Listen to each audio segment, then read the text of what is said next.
संजना आज बहुत दुखी रहती है। और हो भी क्यों न, आज उसे उसकी मोहब्बत राकेश से दूर जो किया जा रहा था, आज उसे लड़के वाले देखने आ रहे हैं। वो अंदर से टूट सी गई है, लेकिन घर वालों के दबाव में वो कुछ नहीं कर सकती।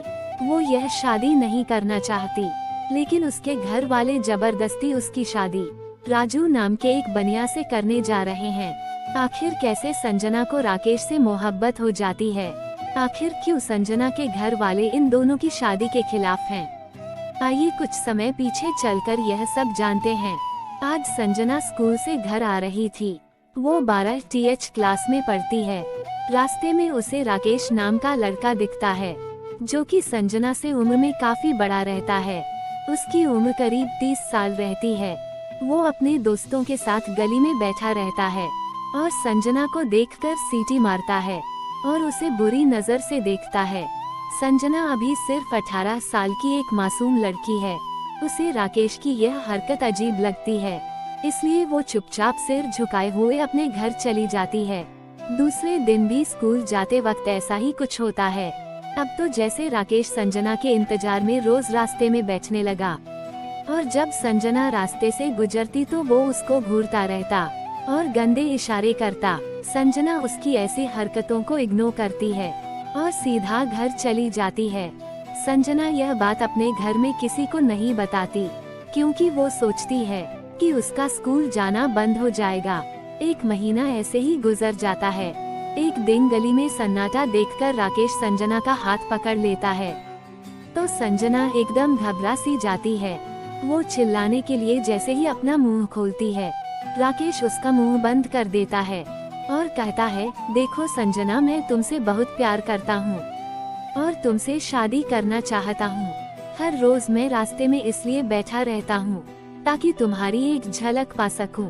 राकेश उससे कहता है, अगर तुम भी मुझसे प्यार करती हो तो यह लो मेरा नंबर और इस नंबर पर मुझे मैसेज कर देना।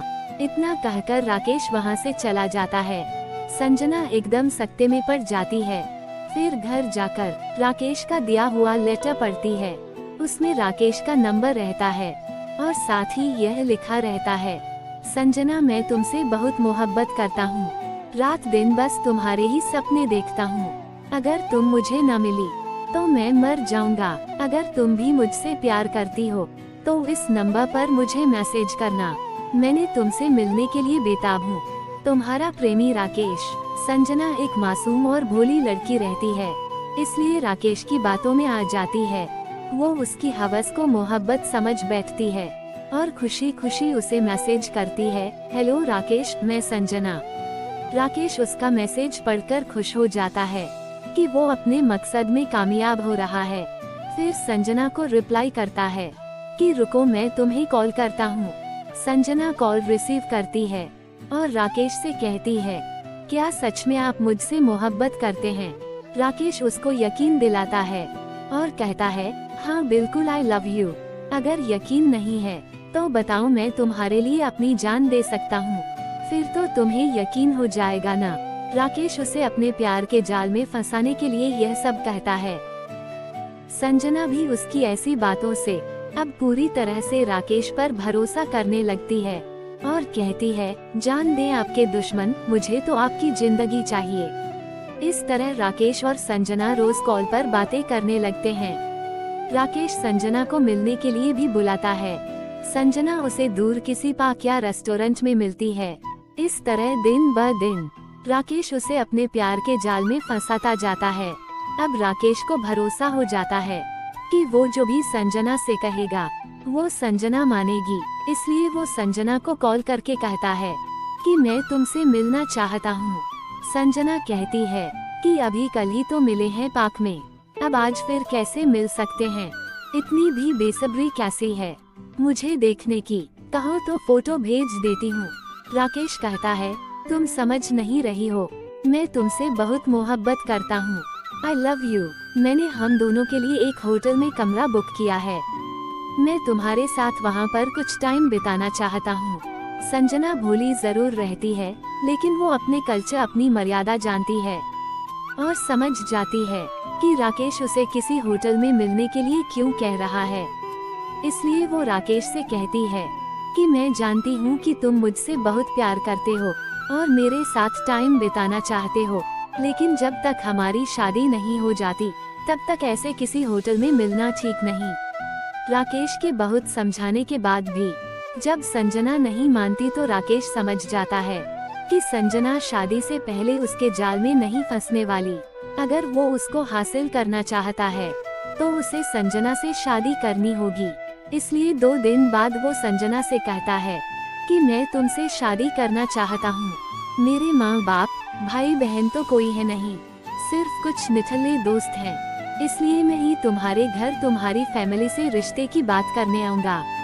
संजना राकेश के शादी के प्रपोजल से बहुत खुश हो जाती है, लेकिन उसे अभी घर आने से मना कर देती है।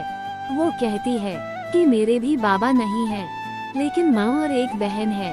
मैं पहले उनसे बात कर लेती हूँ, फिर तुम मेरे घर रिश्ता लेकर आना। राकेश मान जाता है। दूसरे दिन संजना अपनी माँ से कहती है कि वो राकेश से प्यार करती है और उससे शादी करना चाहती है। यह सुनकर संजना की माँ को शौक लगता है, क्योंकि वो राकेश को जानती हैं कि वो कितना लोफर और मवाली लड़का है।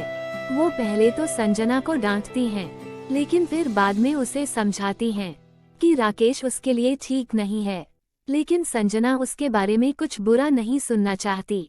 3 दिन ऐसे ही गुजर जाते हैं, लेकिन लाख गिड़गिड़ाने के बाद भी संजना की माँ नहीं मानती और उसकी शादी कराने के लिए रिश्ता ढूंढने लगती है। संजना यह बात राकेश को बताती है तो वो संजना से भागकर शादी करने के लिए कहता है, लेकिन संजना बदनामी के डर से ऐसा करने के लिए मना कर देती है। 1 हफ्ते बाद संजना की माँ संजना के लिए एक अच्छा रिश्ता ढूंढ लेती है। आज संजना को रिश्ते वाले देखने के लिए आने वाले हैं। राकेश से बिछड़ने के गम में संजना बहुत उदास रहती है। लड़के वाले संजना को पसंद कर लेते हैं। संजना की माँ को भी लड़का यानी राजू बहुत पसंद आता है। 2 महीने बाद संजना और राजू की शादी रहती है। यह बात संजना राकेश को बताती है तो राकेश उसे यह शादी तोड़ने के लिए कहता है, लेकिन संजना उससे कहती है कि वो मजबूर है। संजना की जिद के आगे जब राकेश की नहीं चलती तो वो संजना से दूसरे दिन आखिरी बार मिलने के लिए कहता है। वो उसे एक होटल के रूम में बुलाता है। वो संजना से कहता है कि तुम मुझसे आखिरी बार मिल लो, वरना मैं अपनी जान दे दूंगा। संजना सोचती है राकेश कहीं कुछ गलत न कर बैठे, इसलिए वो दूसरे दिन उससे मिलने चली जाती है। होटल के रूम में जब राकेश संजना से मिलता है तो वो अपना मकसद पूरा करने की कोशिश करता है। वो कहता है, संजना मैं तुम्हें बहुत प्यार करता हूँ, तुम किसी और की हो जाओ, यह मैं कभी बर्दाश्त नहीं कर सकता। इतना कहकर राकेश संजना के करीब जाता है। फिर राकेश संजना को गलत तरह से टच करता है। संजना को राकेश का इस तरह का बर्ताव पसंद नहीं आता तो वो राकेश को धक्का देती है। संजना के इस तरह धक्का देने से राकेश को गुस्सा आ जाता है। वो संजना को थप्पड़ मारता है और उससे जबरदस्ती करने की कोशिश करता है। संजना उसे फिर जोर से धक्का देकर जैसे तैसे वहां से भाग जाती है। घर आकर वो बहुत सदमे में रहती है। वो सोच भी नहीं सकती थी कि राकेश उसके साथ ऐसा करेगा। कुछ टाइम के बाद संजना की राजू से शादी हो जाती है। संजना राकेश को एक बुरा ख्वाब समझकर भूलने लगती है, क्योंकि राजू संजना को बहुत प्यार करता है। राजू मंडे से सैटरडे तक अपनी बनिया की दुकान संभालता है और इतवार को वो अपनी बीवी संजना को घुमाने लेकर जाता है। कुछ साल ऐसे ही हंसी खुशी बीत जाते हैं। संजना और राजू की 2 बेटियां होती हैं। उनके होने से दोनों में और प्यार बढ़ जाता है। 7 साल इसी तरह गुजर जाते हैं। एक दिन राजू संजना और अपनी बेटियों को लेकर संडे को किसी पार्क में जाता है। संजना को वहां राकेश दिख जाता है। राकेश संजना को देखकर उसके पीछे पड़ जाता है और सबसे नजर छुपाकर एक लेटर उसकी तरफ फेंकता है। संजना न चाहते हुए भी वो लेटर उठा लेती है और पढ़ती है। उसमें लिखा होता है, अगर अपने रिश्ते को बचाना चाहती हो तो मुझे इस नंबर पर मैसेज करो और जैसा मैं कहूँगा तुम्हें वैसा करना होगा, वरना तुम्हारे पति और बेटियों को जिंदा नहीं छोड़ूंगा। संजना लेटर पढ़कर बहुत डर जाती है। और घर जाकर सोच में पड़ी रहती है। फिर वो राकेश को मैसेज करके समझाने की कोशिश करती है कि वो उसकी जिंदगी से चला जाए, लेकिन वो नहीं मानता। वो अकेले में उससे होटल में मिलने को कहता है। अब राकेश रोज रोज मैसेज और कॉल करके संजना को टॉर्चर करता है। संजना मजबूर होकर राकेश से मिलने जाती है तो वो उसके साथ जबरदस्ती करने की कोशिश करता है, लेकिन संजना फिर भाग जाती है। घर वापस आकर वो सदमे में रहती है। दूसरी तरफ कॉल और मैसेज से राकेश उसे धमकी देता रहता है कि अगर संजना ने उसकी बात नहीं मानी तो वो उसकी जिंदगी बर्बाद करके रख देगा, उसकी बेटियों और पति की जान ले लेगा। रोज रोज के टॉर्चर से संजना एकदम थक जाती है और डिप्रेशन में चली जाती है। डिप्रेशन बहुत ज्यादा बढ़ता जाता है, जिसकी वजह से वो एक दिन कमरे में पंखे से लटककर फांसी लगा लेती है। संजना के इस तरह अचानक फांसी लगाकर मरने से राजू एकदम डिप्रेशन में आ जाता है। उसकी बेटियां भी अपनी मां के इस तरह सुसाइड करने से फूट फूट कर रोती हैं। राजू जिंदगी भर अकेला रहता है। वो दूसरी शादी नहीं करता और अपनी बेटियों की परवरिश में अपनी जिंदगी गुजार देता है।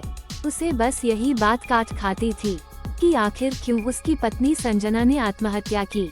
अगर एक बार वो अपनी तकलीफ मुझसे बता देती तो मैं कुछ कर पाता। सीख, कभी कभी लोग जिसे प्यार समझते हैं वो हवस का फेंका हुआ जाल होता है। गलत लोगों से मोहब्बत करके कभी कभी जान तक से हाथ धोना पड़ जाता है। इसलिए कभी भी किसी अजनबी पर भरोसा करने से पहले 100 बार सोचें। तो दोस्तों, ये थी हमारी आज की कहानी। उम्मीद करते हैं आपको पसंद आई होगी। आपका क्या कहना है इस कहानी के बारे में? कमेंट करके हमें ज़रूर बताएं। वीडियो को लाइक करके चैनल को सब्सक्राइब कर लीजिए। साथ में घंटी को दबाकर ऑल पर सेट कर लीजिए ताकि आने वाली वीडियो आपको तुरंत मिले। मुझे दीजिए अगले वीडियो तक इजाज़त। तब तक के लिए धन्यवाद।